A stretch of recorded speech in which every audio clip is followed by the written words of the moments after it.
মেঘলা দিনে গরম গরম ধোয়া ওঠা রামেন এ যেন এক নস্টালজিক ফিল দেয়। কি যে স্বাদ!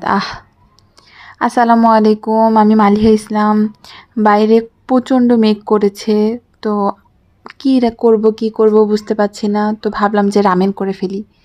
তো যাই হোক, রামেন করার জন্য আমি ফার্স্টে সিদ্ধ রামেন খেতে ভালো লাগে না, তাই জন্য একটু ভাবলাম যে আমার মতো করে রান্না করি। তো আমি ফার্স্টে রসুন এবং পেঁয়াজটা ভালোভাবে ভেজে নিচ্ছি তেলে।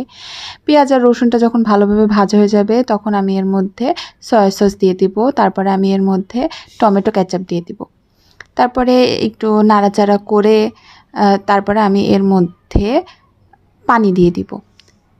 পানি দিয়ে দেওয়ার পরে আমি এখানে নুডলসের রামেনটা ব্যবহার করছি। আমি যখন রামেন বা নুডলস খাই আমি আগে এমনিই কাঁচা খেয়ে নিই। আমার মতো কে কে আছেন যে এই নুডলস বা রামেন কাঁচা খেতে পছন্দ করেন? আমার তো খুবই ভালো লাগে।